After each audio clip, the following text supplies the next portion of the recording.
Hi, it's Fred Bannon again from One Remote, Everything Home Theater. Welcome to part 3 of our installation. What I'd like to talk to you a little bit about is why we chose this mount, how to cut the holes in hole placement, and fishing the wires. So right away, if you watch the other videos, you know everything's already been pre-done, so hence we have the holes. But I'd like to talk about why we chose this mount. This mount is for Omni mount. It's an NC200F, meaning that it's fixed, it doesn't tilt, but it does come in an option for the tilt. What I liked about this mount is the fact that it had a 5-year warranty, it's brand name, and we had this great open space in here to cut our holes to fish all the wires through. Another nice feature of this mount is it slides very easily, but everything's protected because it's got these plastic grommets in there so nothing gets scratched or damaged. And last but not least, what I really like about it is just the safety lock. Very simple to activate, and once the TV's on, this is not going to come off the wall, keeping everything nice and safe.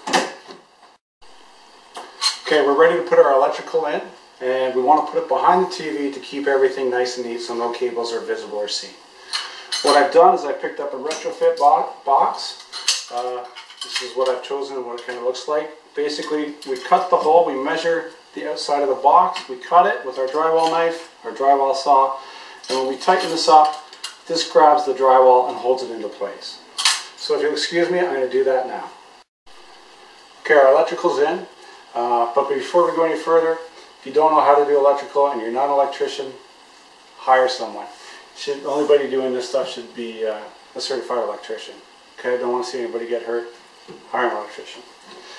So before we fish our wires in here for our HDMI, component cables, whatever, we needed to cut the hole. What I did is I bought one of these retrofit rings, and all I do is I just boom, boom, boom, mark it out.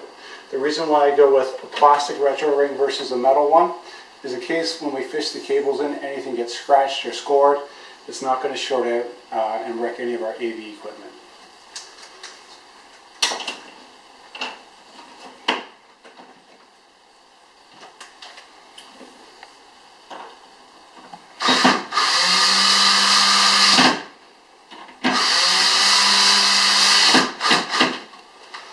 So we're ready to fish our cables in. For this particular installation, the customer wanted all the equipment located in the basement. So we've had to remove the baseboards to fish all the cables up. They're doing video scaling, so we only needed or require one HDMI cable.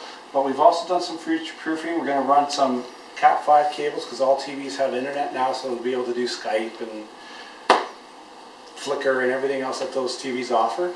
But let's get started with our fishing. You can use just a plain chain like this or a piece of butcher string that you probably have in your kitchen. Tie a nut and bolt onto it to give it a little bit of weight. For your installations, you may only want the cable to come out here because this is where your equipment's going to be if it's going to be in like an audio video cabinet or a cadenza. Okay, we're live again. My cameraman's gone to use the washroom. He's been giving me a hard time. I don't want to hear a scuff. We fished in our cable. Again, it's a simple chain link that you can get from any hardware store, or use a piece of butcher string, maybe put a bolt on it, tighten it up. You can do it yourself.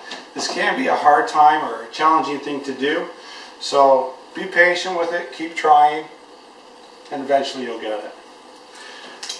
Attach the chain to our cables, use electrical tape, and the important thing to do here is just get this head where everything tapers down nice and solid, so when we go to pull it in, it doesn't snag and get caught on stuff.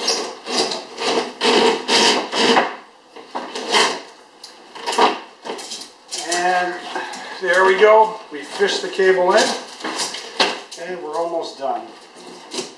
We're going to take the excess cable here that we don't need, pull that back down into the basement. And the one thing that we have done with this installation is we've added a couple of extra data lines for future proof because all TVs have internet, and we added the HDMI cable for video scaling. Now that our cables are through, we're going to put them through this retrofit plate.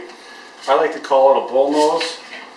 You might have difficulties finding these in your local hardware shop. Feel free to visit us online. We do have them on our online store. And now I'm just going to put this in. You can see the kind of clean look it gives us. Got a couple screws to put in.